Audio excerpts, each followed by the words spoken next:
píosa faoi Inbhear Mhullach Íde sin Malahide Estuary, and tá sé sa leabhar seo, Colouring Fingal's heritage. So Malahide Estuary is down where you might drive along the water, by the sea when you're on your way to Malahide. Some people go other ways, but this is one of the ways you can go to Malahide. It's down where you'll find loads of swans. And as you drive on from Swords, approaching Malahide, you'll see where the railway bridge, it's over the estuary. Now this railway bridge, a few years ago, it collapsed and all rail travel had to be suspended over the estuary, and they had to rebuild it, so it took quite some time. Luckily at the time it collapsed, that there was there was no train on the rails at the time, so that was very, very lucky, so nobody was injured.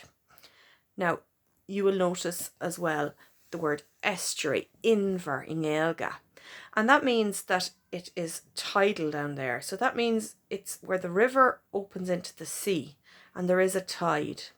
And the river that opens into this part of the Irish Sea is the Broadmeadow River, which is just down from our school in the park at the end of the road. So that's the Broadmeadow River, and it comes out there at the Irish Sea where you'll find the swans. So you'll be able to read the English part yourself. And I'm going to read it for you as Gaeilge. And if you could highlight or underline any words that are new to you, and then colour in this lovely picture of the swans and this old steam engine. So, is ag Inbhear Mhullach Íde atá abhainn gabhra ag sní isteach I Muir Éireann agus ba an áit seo a dégraí Lochlannaí Inbhear Domhan rúthair ar thord. So if you could try and read along with me, that would be really good. I'll try and go a little slower. This piece is all about the Broadmeadow River, the river we know, down at the end of the road. Abhainn gabhra. Ag sní means it flows. Isteach I Muir Éireann, that's the Irish Sea. Agus an áit sin a dégraí Lochlannaí Inbhear Domhan rúthair ar thord. So it's from this place that the Norsemen, so the Vikings, carried out raids on Swords. So I'm going to read that sentence again for you slowly and read along if you can. Is ag Inbhear Mhullach Íde, that's Malahide, atá abhainn gabhra, that's the river just down for us, the Broadmeadow River. Ag sní, that means flows, isteach into, I Muir Éireann. Agus ba an áit seo a dégraí Lochlannaí Inbhear Domhan rúthair ar thord. Tógach an Tíorn Road trasna an Inbhear sna 1840. So tógach is built.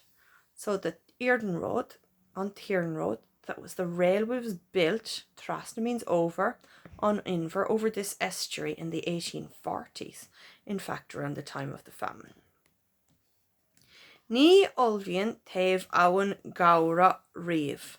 So the Broadmeadow side never empties. So when you're on the Sword side of that railway bridge, the water never empties out. Agus drainialtar, drains out. Taobh Mhullach Íde, the Malahide side drains out. Beagnach ina umlána almost completely. Nuair bhíonn an tíde tráte at low tide, when the tide has gone out. Agus bíonn na réalán lába le feiceáil. So le feiceáil is to be seen. Na réalán lába is the mud flat, so that's the mud under the water. Is limiste cosanta speisialta é? It is a special protection area. Speisialta is special, cosanta is protected. Inbhear Mhullach Íde, Malahide Estuary, mar gheall because of, or na hain because of the birds, na hain isca, the water birds, a neadaíon, that nest, agus a bhaíonn, that means have lay eggs, even though it says feed up here. A bhaíonn means to have their babies on. Bíonn alley le feiceáil an seo freisin. So alley are swans, le feiceáil means to be seen, an seo is here, and freisin is also. Bíonn alley le feiceáil an seo freisin. Agus sin é, highlight the words you don't know. Attempt to read it, give it a try. Read it in English as well, so you know the Irish meaning, and then colour in the picture. Má sibh, slán.